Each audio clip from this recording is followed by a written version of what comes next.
Good morning from beautiful sunny San Diego, California, and it really is beautiful and sunny today. As you can see outside there, it's pretty darn nice. It's about 8 o'clock in the morning here, and I'll show you. I'll show you. There's my temperature gauge for outside and inside. Outside is 54 degrees, and it's 8 o'clock in the morning, so it's spring and it's going up. It's going to be a really warm day here. It's supposed to be projected of 73 degrees here. I wanted to come on and show you my coffee setup. Basically the whole kitchen is set up like coffee, like a lot of you that is also. So I just want to show you what I got here, and I know some of you guys have seen this, but I want to show you the whole setup here. So let's see. Sorry about that. I'm not that that good with this Samsung phone camera. There's my Rocket Apartamento, which I really love. I just got it about today's Friday. Yeah, I guess 2 weeks ago today, and really enjoying that quite a bit. It's such a powerful espresso machine, and I love it so much. I just installed this manometer here, so that shows the pressure at the group head, and the gauge that comes with it shows the pressure at the boiler. And then right next to it, I have the Eureka Manuale, or what Whole Latte Love calls the Note grinder. It's a small flat burr grinder. It's a stepless, as you can see. This wheel here, you just turn it however you want. I got a little bit of this morning beans in, and I'm preparing that for cleaning, a full cleaning today. And then here's the Hario V60 scale, which I love quite a bit. It's really made for pour over coffee, but it works well for what I want it to do. And when I put the portafilter on there, it's a little slippery on there, so I just kind of cut out this funky little piece of rubber to go on there. And there's as you can see, it's Shades of Coffee. I got them from Mr. Shades, who built the PID for my Gaggia Classic.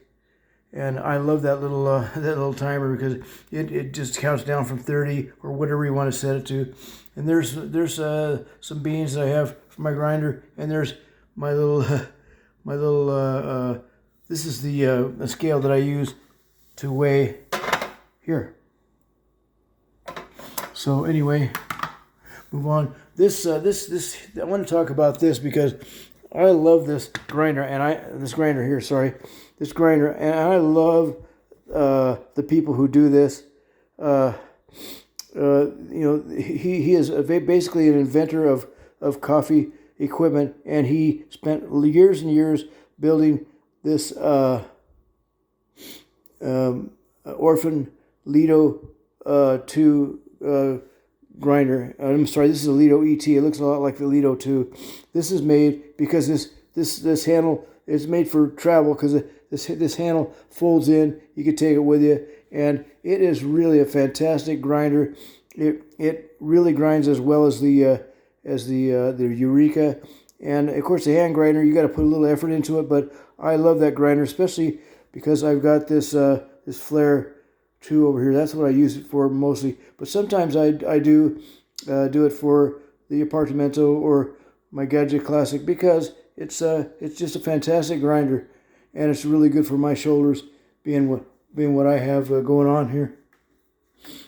There's my Gaggia Classic Pro. I happen to love this machine also. This was the machine that really taught me all the ins and outs about how to make espresso, and things that you as the barista have to do to make the espresso, because you have to do everything with this thing. You have to learn how to make the shot exactly right, and you have to learn how to use the steam wand, which is really an art. It really is. And I'm not even talking about a latte art. I'm talking about it's an art to just learn to use it properly. And man, I can't believe how much work and time it took to really learn that thing, and I'm still learning. I really am. And here's my Flare Pro 2, and it's really a fantastic machine. I do that about once a week just because I love to do it and it takes some effort. And these wooden this is a tamper and a distribution tool made by Epoch Tala, and you'll find them on Instagram. And they are fantastic people, and they really do a great job of their stuff. And here, on this stuff sits here all the time. Of course, I have that for pour over, not for pour over, but yes, for pour over coffee, but also especially because I need it for this flare, definitely. And I love this mocha pot. That's how I got into espresso.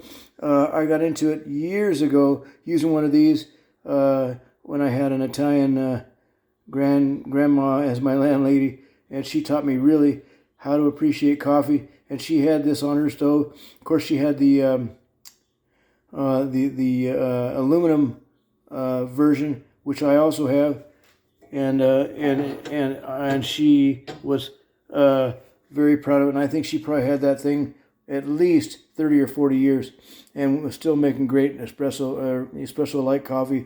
And there's my little mini mocha pot. That's good for 1 cup of really decent coffee. It doesn't make espresso, but it's close to espresso. It's such dark coffee. And here I have. This is what we have pretty much every morning. First thing in the morning is this mocha pot, which we really love. Man, this makes the world's best coffee. It honestly does. It's like pour over, but it makes it perfectly right every time, and I just love it. And then you'll see next to it is the coffee that I make. I'm using a recipe where you use magnesium and etc. So anyway, that I mix that up every 2 or 3 days because we use so much coffee here. Next to it, you're going to find which a lot of people will not be too interested in, but I love this OXO burr grinder for the pour over coffee that we have in the morning, because it really does a good job at stuff like that, and the mocha pot, etc. And it's easy to use, and it's a burr grinder, and it was very inexpensive, and it's a fantastic grinder. It really is. And let's see, there's some there's the beans. They're getting ready for the pour over coffee, and the next bag that just came in. And so that's what I have. Basically, I have got a lot more stuff, honestly, than that. But anyway, thanks. That's my coffee equipment setup, and I hope you enjoyed the tour of my kitchen. And we'll see you soon on Instagram or on YouTube. Bye, guys.